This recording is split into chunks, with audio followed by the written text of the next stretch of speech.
Hola amigos, ¿qué tal? Sean todos y todas bienvenidos a su espacio Precisando. Gracias por el honor de su sintonía. Hoy, un programa sumamente interesante a propósito de que hoy, domingo 28, culmina la feria de turismo más importante del mundo, si así se puede llamar, la más grande, que es Fitur 2024, que se realiza en IFEMA, Madrid, España, donde convergieron muchísimos países, donde en esta ocasión fue el país asociado Ecuador, pero vamos a hablar de los resultados que logró la República Dominicana como nación en ese importante foro turístico.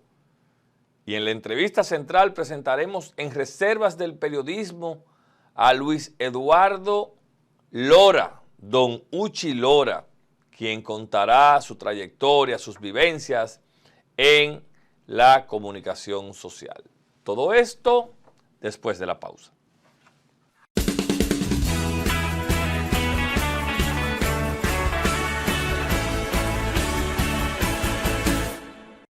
Gracias amigos por continuar con nosotros. Miren, nuevamente se vivió, España, Madrid, se convirtió en la capital de turismo del mundo, porque de manera cotidiana, otra vez en la fecha actual, se realizó la Feria Internacional del Turismo Fitur 2024, donde en esta ocasión llevaron como país socio al Ecuador.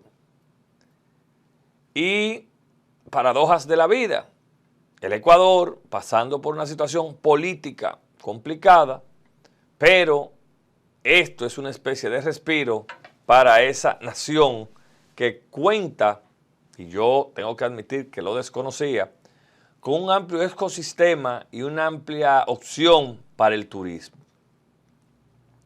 Y qué bueno que las naciones como Ecuador, como la República Dominicana, que cuentan con diversidad de atractivos para los visitantes, se involucren de esta manera en esta ocasión como país asociado.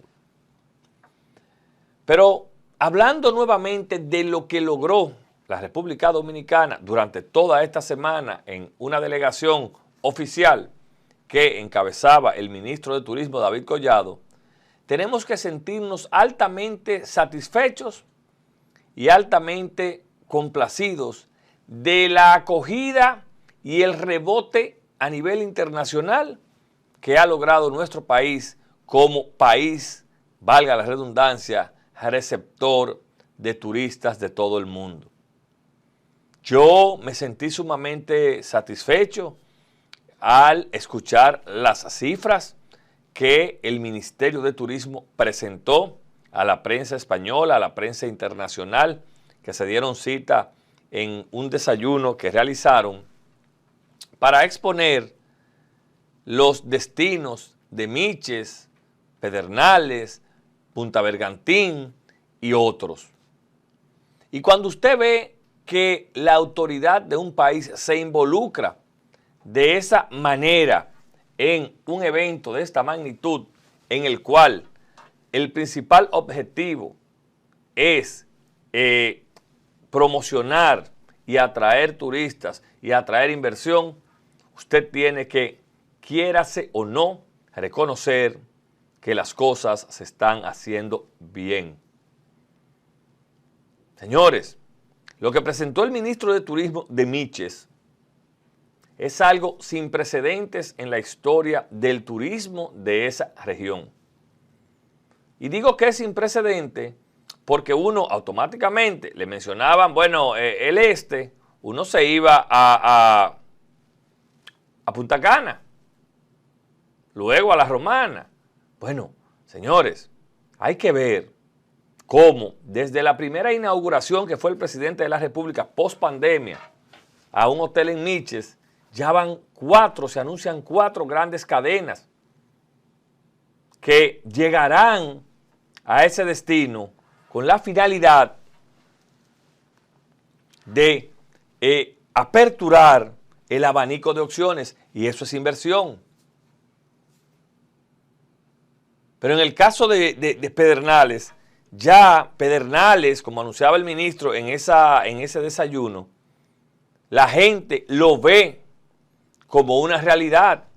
Ya está en el ojo de los inversionistas el hecho de que se haya aperturado el puerto de Cabo Rojo, y hay que ver la reacción, señores, de esos tour operadores y de esos inversionistas en estos foros.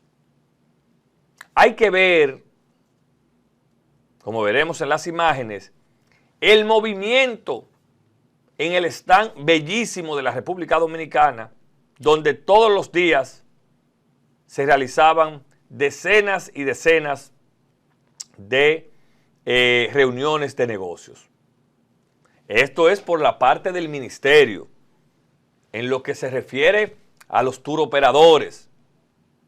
Pero otra parte importante, que están jugando un papel importante en esa feria, son los bancos comerciales de la República Dominicana.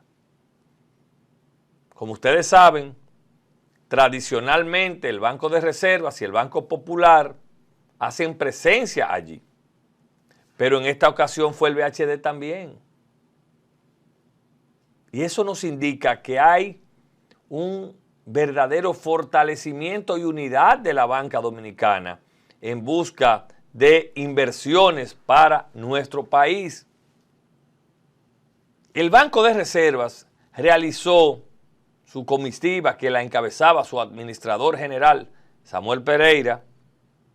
Encabezaron más de 50 reuniones de trabajos con inversionistas españoles, con inversionistas europeos que quieren venir a la República Dominicana a invertir sus recursos mediante financiamientos con la banca nacional. Pero el Banco Popular, por igual, tengo la información que realizaron casi 35 reuniones de trabajo.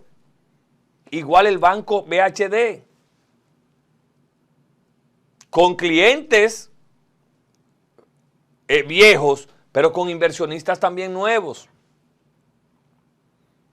con cadenas inmensamente ricas, inmensamente grandes, que creen en la fortaleza de la economía dominicana para invertir sus recursos. Y eso tiene que hacernos sentir satisfechos. Y en el caso de la banca, qué bueno es ver que en su condición de banco líder de la República Dominicana, el Banco de Reservas, logró en España, junto al Popular y al BHD, aglutinar la banca dominicana y trabajar de la mano y tener clientes incluso hasta compartidos y demás.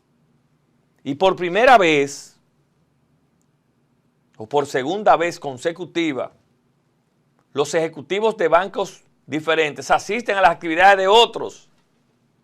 Y eso te indica a ti que hay una hermandad real por el bien de la sociedad dominicana, por el bien de nuestro país. Qué bueno es ver que la inversión en nuestro país volvió a aumentar, y los números que presentó el Banco de Reservas, el Banco BHD y el Banco Popular en ese desayuno realizado el viernes 26, donde se muestran los resultados de esas reuniones, te dicen a ti que esta sociedad va a continuar avanzando. Te dicen a ti que no es noticias solamente o notas de prensa, sino que la fortaleza de nuestro sector financiero, de nuestra economía, de nuestro Producto Interno Bruto, el crecimiento es real. Y ahí hay que sacarle, como dicen en buen dominicano, su comida a las políticas públicas y económicas del gobierno y de la Junta Monetaria, que han logrado una estabilidad económica y un crecimiento constante. Y que eso se refleja en esos resultados que obtuvimos como nación ahora en esa FITUR que acaba hoy precisamente, 28 de enero.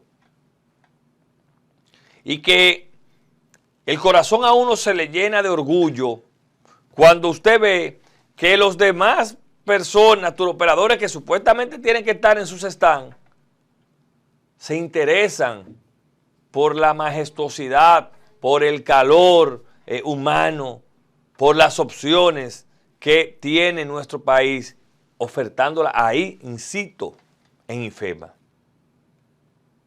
La verdad que otra feria de turismo exitosa para nuestro país, otra feria de turismo que augura un crecimiento en proporciones buenísimas para la llegada de turistas a la República Dominicana.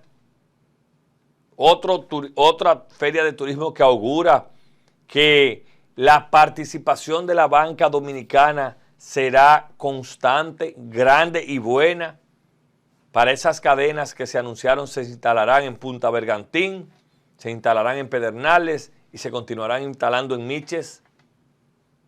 A propósito que Miches fue el destino que el Ministerio de Turismo presentó, pero allí se firmaron acuerdos para Punta Bergantín, unas cadenas que van, que eso es bellísimo, en Puerto Plata, unas cadenas que se instalarán ya anunciado y terminarán unos hoteles en Pedernales. Es decir, la oferta está, pero lo más importante es que el trabajo se hizo.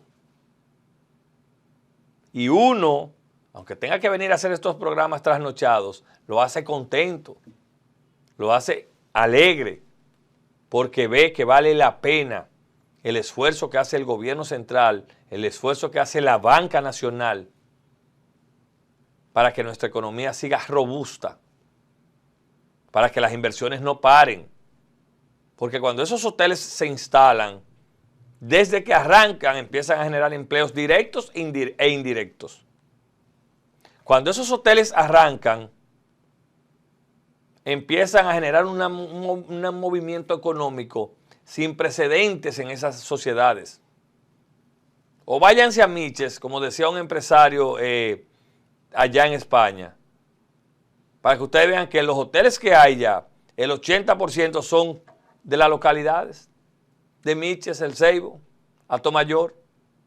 Es decir, ya no tienen que emigrar a otros lugares. Pero cuando eso arrancó, picaba la doña que hacía la comida, el que vendía los jugos, todo eso, el que vendía la ropa que iba los viernes, los sábados, cuando se le paga de manera habitual a los obreros de la construcción. De manera que nuevamente nuestro país lideró a los países de la región en temas de inversiones, en temas de intención de financiamientos, en temas de negociaciones para la inversión, en temas del interés de los turoperadores en esta FITUR 2024 que con mucho éxito culmina hoy domingo 28, o culminó, porque acuérdense que aquí es domingo 28, allá ya es 29 de enero. 8 de la mañana. Señores, felices de haber tenido la oportunidad de ser parte como país de una exitosa feria de turismo FITUR 2024. Señores, no se vayan, que cuando regresemos en Reservas del Periodismo para culminar esta temporada, Luis Eduardo Lora, Uchi Lora. Todo esto después de la pausa.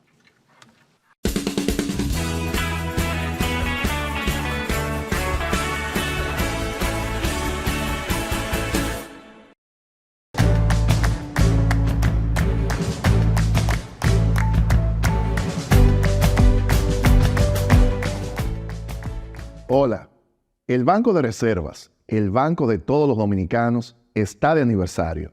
82 años han transcurrido de su fundación en el año 1941.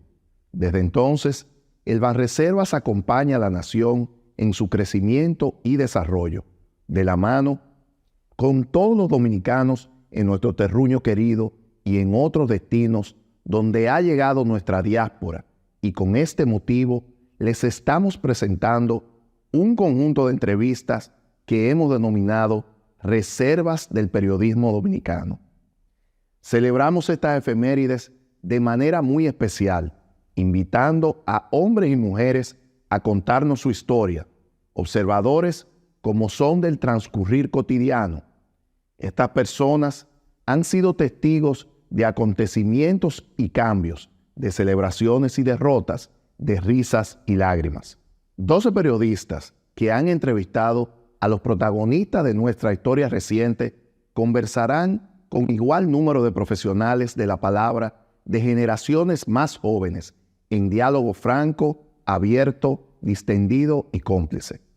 12 son solo una muestra de la gran legión de consagrados, cuyo trabajo es el de informar, orientar y educar a su audiencia. Hoy, en nuestra celebración, invitamos a un santiaguero para iniciar. Es periodista, compositor, guionista y productor de cine, televisión y radio. Premio Nacional de Periodismo en 2016. Inició profesionalmente sus labores en noviembre de 1966 en el periódico El Nacional de Ahora, del que fue reportero, articulista y caricaturista. Director de varios medios escritos y productor de televisión en espacios informativos y de orientación. Fue fundador y director de las revistas DDT y Tirabuzón. Esta última la editaba junto a Narcisazo. Se inició en la televisión en 1982. Es el fundador del telematutino El Día en Telesistema Canal 11. En esta ocasión es entrevistado por su talentosa discípula Amelia Deschamps. Invitamos a Uchi Lora para dar apertura a esta celebración de reservas del periodismo dominicano en el marco de los 82 años de la fundación del Banco de Reservas, el Banco de todos los dominicanos.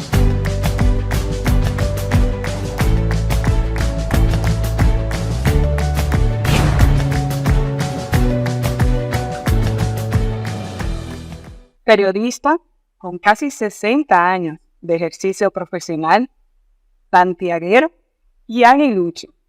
Para mí es un honor y un privilegio tener la oportunidad de conversar y sostener esta conversación en cámara con Luis Eduardo Lora. Uchi, gracias por recibirme. Siempre con todo el gusto. Y ahora puedes atacarme porque ya yo no soy tu jefe.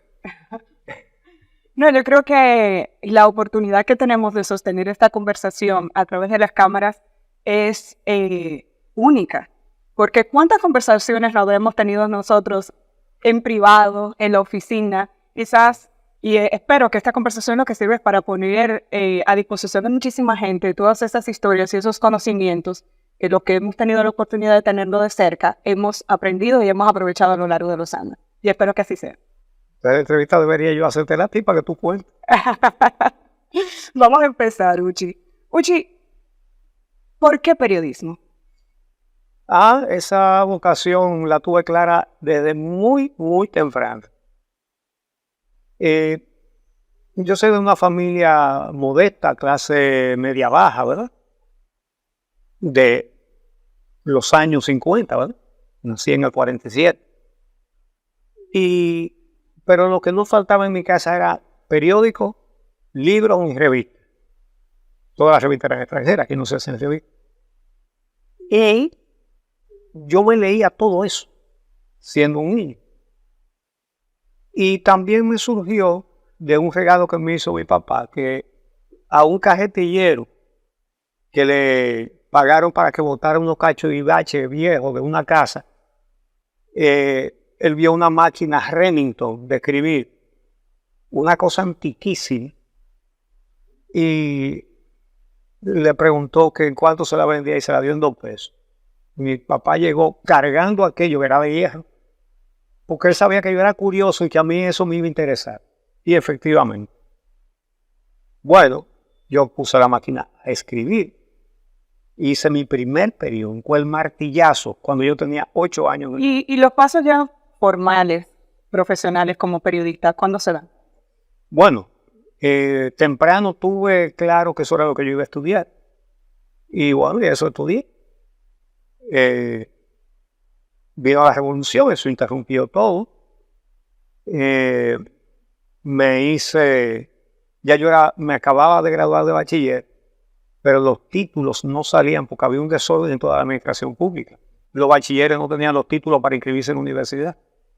Y el doctor Freddy Gatón Arce, que en paz esté, a quien le agradezco eso toda la vida, que era el director de la Escuela de Periodismo de la UAS, me inscribió provisionalmente sin título de bachiller, porque entendía la situación. Y me dijo, yo no voy a dejar que un muchacho que viene de Santiago, porque quiere ser periodista, no reciba clases. Me puso ahí, después eso se resolvió, comenzaron a aparecer los títulos después, un tiempo después. ¿De qué año estamos hablando más o menos? Del 66. Del 66. Sí, del principio del 66. En eso salió el Nacional el 11 de septiembre del 66 con Freddy Gatón Arce como director. Inmediatamente me contrató. El periódico salió el 11 de septiembre y él me contrató y yo comencé a trabajar en el Nacional el 5 de noviembre del 66. Todavía sin graduarse. Sí. ¿Y cómo fue hacer periodismo en esa época? Sobre todo estábamos en una época un poco complicada. Habíamos pasado la revolución del 65. Difícil y riesgoso. El Nacional vino a romper una prensa que era silenciosa, no decía nada de lo que pasaba. Y nosotros con Freddy Gatón Arce y en la mesa de redacción Radamés Gómez Pepín, Francisco Álvarez Castellanos y Juan José Ayuso, que fueron como 3 maestros para mí, se hacía un periodismo de decir la verdad, es decir, corrupción, crímenes políticas, prisiones políticas, todo eso nosotros lo decíamos y el país no estaba ni acostumbrado a eso, por lo tanto recibíamos muchas amenazas. A mí me trancaron varias veces. Por la relevancia de este programa y el interés que tiene de mostrar el trabajo y la trayectoria de periodistas dominicanos que han ejercido la profesión por tantos años, sería bueno explicarle a las nuevas generaciones qué pasaba en algunas épocas específicas para ejercer el periodismo en República Dominicana. ¿Cuál entiende usted que fue el periodo más difícil para ejercer su profesión? Bueno, el gobierno de Balaguer, los gobiernos de Balaguer, todos. Era muy difícil, mucha represión. Ya te dije que me trancaron varias veces, tanto en Santiago como aquí. Y me amenazaban constantemente también. Vi caer a compañeros míos. Es decir, vi muerto a Orlando Martínez, vi muerto a Goyito García Castro. A Juan Bolívar Díaz le volaron el automóvil. Estaba estacionado en su casa. Parece que tenían entendido que él iba a salir o algo así. Es decir, que se salvó de chepa. ¿Y esa represión era por qué? Porque se decía la cosa. Se decía quiénes estaban injustamente presos. Los pocos casos de corrupción que se podían averiguar, porque la justicia no actuaba para que se supieran. Pero cuando había cosas evidentes, las decíamos. Era muy difícil. Te seguían, te vigilaban. Es decir, mantenían una presión. El profesor Rafael Núñez Grasals, que era compañero mío, ambos, porque primero me mandaron a cubrir la información. No, él era el que cubría la información de la policía. Y le hicieron amenazas. Y cada vez lo sacó de ahí y me mandó a mí entonces a la policía. Y no fueron pocas las amenazas. Había un coronel apellido Reynoso Rosario que me amenazaba claramente delante de todos los demás periodistas. Sí, hay una anécdota que quisiera rescatar y sé que hubo un momento que usted salvó su vida por una advertencia. Había un frutero, alguien que estaba vigilándole en su casa. Sí, eso era corriente. Y siempre había gente merodeando. Y entonces, recibí una llamada del profesor Juan Bosch, que me dijo que tenía algo muy importante que decirme. Yo fui a su casa y me dijo, recuerdo perfectamente, mira, nuestro partido tiene un cuerpo de seguridad que es pequeño pero muy eficiente. Y sabemos que aquí hay unos personajes que tienen planes de atentar contra tu vida. Tienes que cuidarte, no abras ningún sobre que te llegue, etcétera, etcétera, etcétera. Y ya yo veía gente que se paraba muy cerca de mi casa, en un lugar donde era una urbanización relativamente nueva, de casas pequeñas. Por ahí nadie estaba mirando para arriba en una calzada, pero frente a mi casa sí. Entonces, yo no denunciaba cuando me amenazaban ni que me estaban vigilando ni nada de eso, porque a mí me parece que había gente también que se dejaba arropar por el temor o por la ansiedad, me están vigilando, y yo pensaba que eso era parte, que era para afectar a uno también, y que uno mismo, sin necesidad de que le dieran 2 palos, se callara cosas por miedo. Entonces yo prefería no hacer esas denuncias. Sin embargo, sí se lo dije a mi jefe, que era Silvio Erasme Peña, que era el director del periódico. Y habló lo llamó el jefe de la policía, que era Neni Barceja, porque entonces yo hice una denuncia. Pero ¿cómo la hice? Defendiendo a los calieses que me estaban vigilando. Y yo decía que la policía era muy inhumana, porque tenía 2 tipos ahí, Agua, Sol y Sereno. Era una urbanización nueva, los árboles no habían crecido. Que yo creo que deberían darle mejor trato y ponerle un paraguas de playa, jugo, termo con café y todas esas cosas. Y además, era en bicicleta que andaban. Y cuando yo salía Ellos eran de las secretas. Sí, y cuando yo salía en mi Volkswagen, ahí iban atrás, digo, traten mejor a su gente.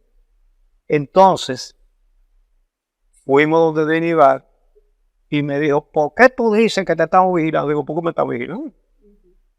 Después de eso, otra persona que me dio la misma información que me dio Juan Bosch, después de eso, se descubrió que sí lo había. Había extranjeros ahí.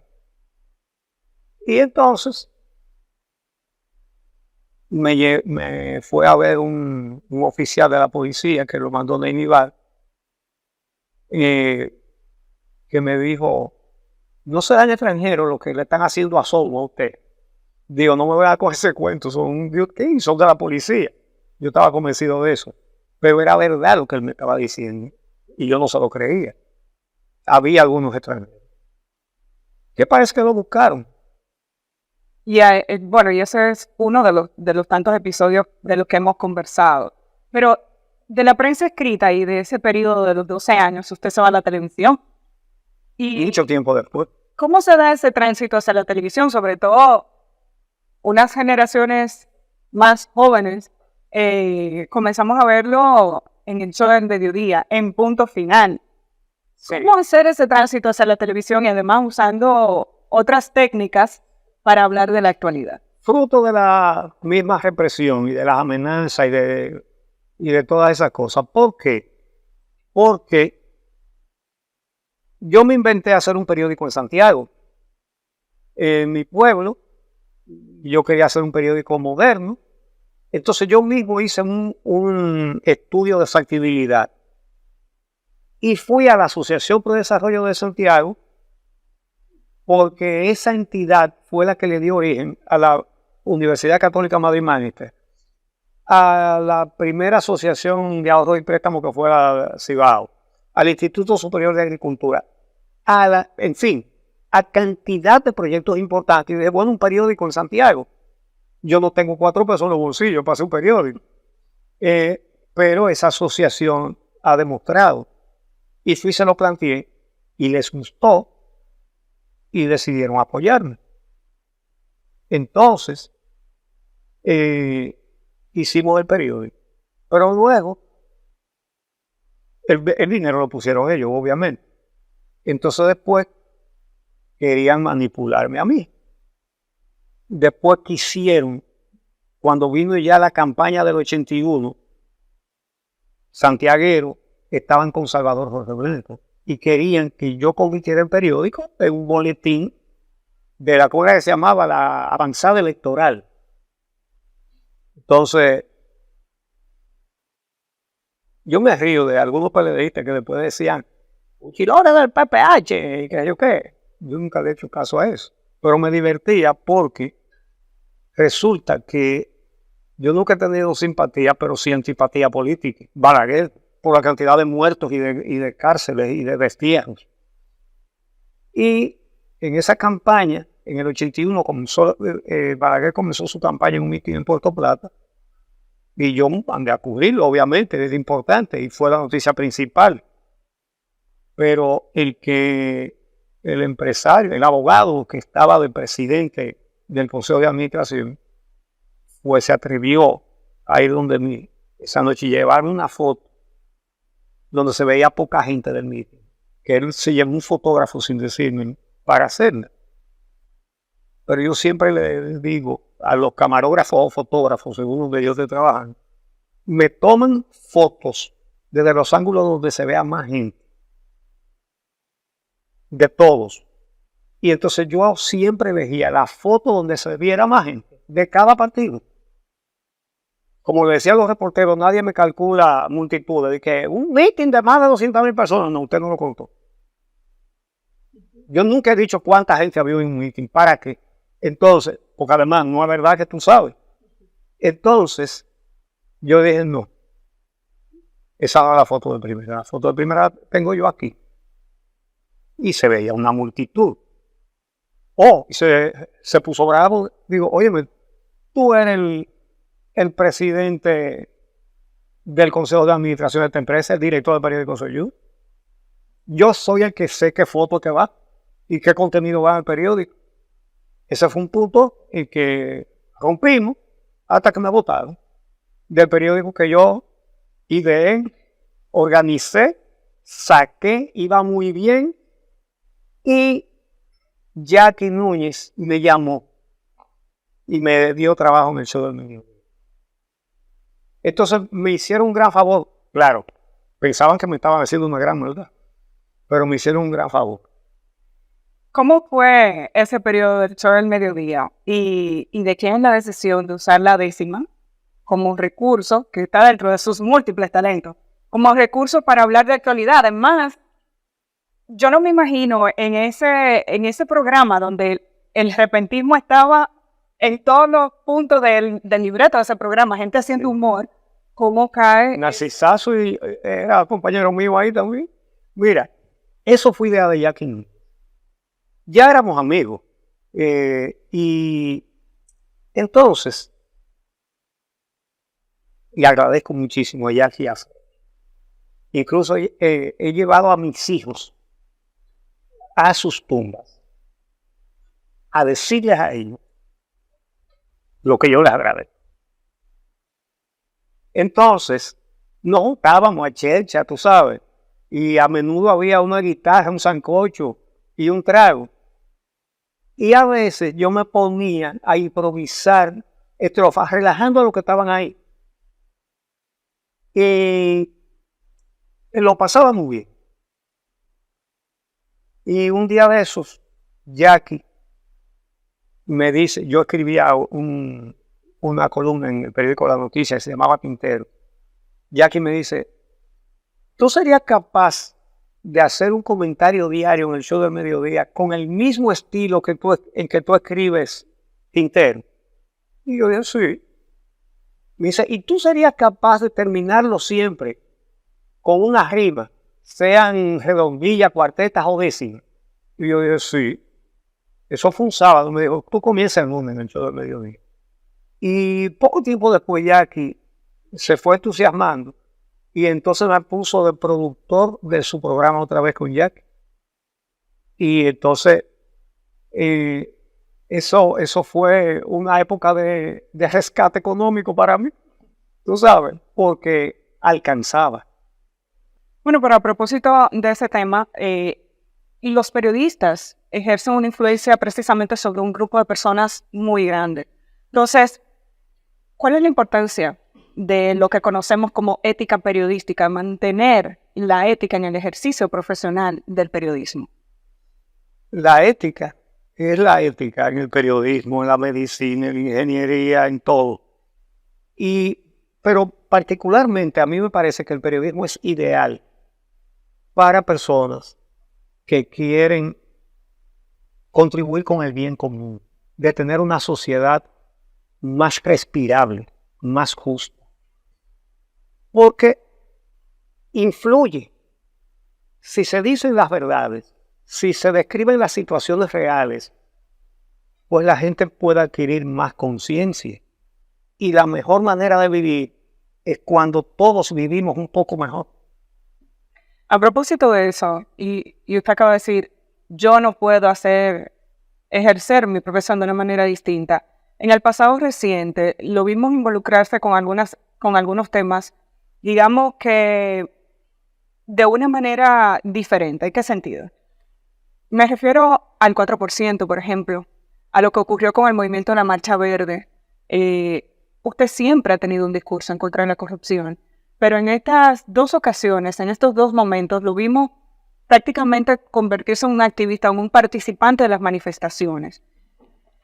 ¿Qué impacto tuvo eso en su carrera? Una, y dos, ¿cómo manejar el ejercicio periodístico y a la vez participar como lo hizo con estos dos momentos importantes dentro de la vida y de la historia reciente de la República Dominicana? Bien, sí. Yo lo que hice fue tratar de cumplir con la responsabilidad, además de comunicador, la responsabilidad de ciudadano. Tú nunca me verás, por ejemplo, promoviendo una candidatura, promoviendo un candidato, promoviendo un partido, promoviendo un gobierno. Pero cuando se trata de temas que se refieren al bien común, sobre todo cuando ese bien común no está bien, lo hago 1000 veces. Participé en la lucha del 4% porque es evidente que era una causa justa y además necesaria. Y lo de la justicia independiente también. Llevar un tema a la conciencia de la gente es poniéndole ese aderezo del humor. Usted fundó dos revistas que usaban el humor. Sí. Son DDT y Tirabuzón. Y la hacíamos en esta casa. Tengo mucho tiempo viviendo en esta casa. Entonces, Narcisazo venía y nos fajábamos los dos y hacíamos la revista Tirabuzón. Yo hacía las caricaturas y una buena parte del contenido escrito. Y Narcisazo, muchísimas secciones brillantes como siempre. Yo tenía mucha admiración a Narcisazo. Además, qué clase de buena persona, tú sabes. Una etapa inolvidable. Ahí hacíamos muchas críticas, pero siempre con humor. Hay algunas cosas que él escribió que para mí son inolvidables. Una doña fue arrestada porque al oír reelección le surgió esta exclamación, pero qué cruz tan pesada. Fue llevada, como es norma, hasta el servicio secreto y allí un oficial molesto la interrogó de esta forma: de manera, doña Flor, que estaba usted pronunciada diciéndole cruz pesada al gobierno del doctor. La doña, por lo asustada, perdió la calma y el tino y buscando una coartada le dijo en tono muy fino: no es que la cruz sea pesada, es lo largo del camino. Entonces, fue una época inolvidable para mí trabajar con Narcisazo. Y el humor sirve para que la gente entienda mejor su situación de una forma diferente. Claro que sí. Y la otra revista la dirigía yo solo que era DDT, pero con la colaboración muy cercana de Freddy Veras Goico y la colaboración también con artículos que escribían Coquín Victori, Felipe Polanco Boruga, y varias personas más, Alexis Peña, ay Dios mío. Yo recuerdo que para el año 2001, más o menos, se comenzó un debate. Con la proliferación de los medios digitales se decía que la prensa escrita, impresa, iba a desaparecer. Vaya, al día de hoy seguimos teniendo ambas cosas, pero ha crecido el Internet, claro. Han aparecido nuevas plataformas de comunicación, nuevos modelos, y usted precisamente hace poco, en el año 2022, tras 25 años, dirigiendo, produciendo el programa El Día, se retira de su aparición diaria en este programa, aunque sigue haciendo colaboraciones, y ahora tiene un proyecto en plataformas digitales, sobre todo en YouTube. Sí. ¿Cómo ha sido esa transición y cuáles son sus aspiraciones ahí? Bueno, no tengo mucho tiempo haciéndolo, pero me satisface mucho. Es una nueva herramienta con la facilidad de que son medios instantáneos y que llegan a todo el mundo. Se necesitan más profesionales. ¿Algo que usted entienda que es una tarea pendiente? Bueno, primero, siempre lo digo, porque lo siento muy profundamente, muy agradecido de Dios. Qué bien me ha tratado. Y me parece que me ha dado la oportunidad de contribuir a mejorar la sociedad. Ya, yo estoy pago con eso. Y mientras esta maquinita esté funcionando, voy a seguir haciendo eso. Tengo un par de novelas históricas, de temas históricos, en un bolsillo por ahí, voy a lo saco. Muchas gracias por habernos permitido sostener esta conversación con usted para este programa especial de Reservas del Periodismo Dominicano.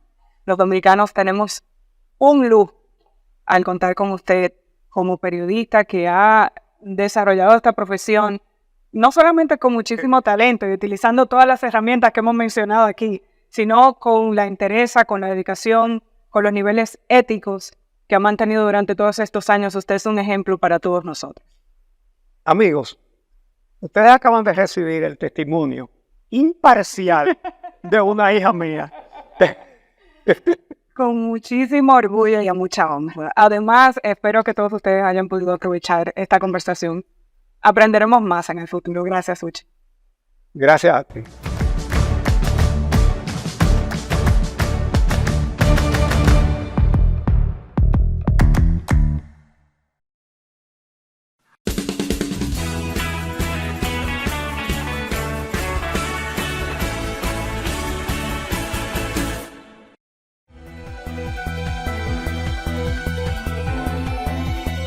El presidente Luis Abinader inauguró el embalse de la presa Montegrande, siendo la primera fase de una obra considerada un sueño de décadas.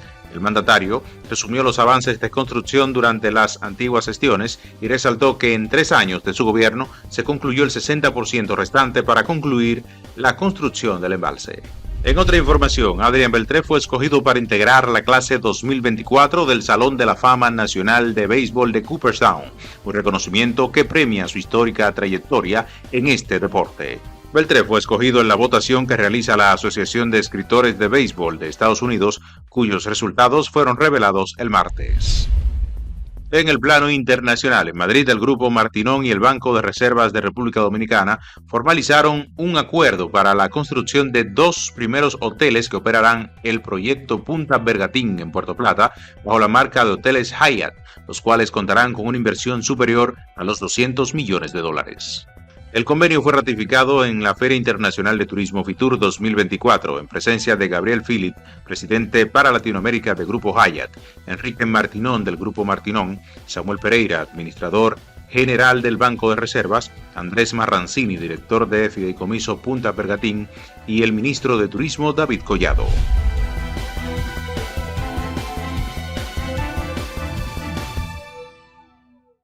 Interesante la conversación con don Uchi Lora y gracias como de costumbre a nuestro equipo de prensa por ese importante resumen de noticias nacionales e internacionales. Si ustedes no tenemos tiempo para más este domingo en Precisando, descansen, feliz resto de la noche y continúen con la programación de ATV Canal 35.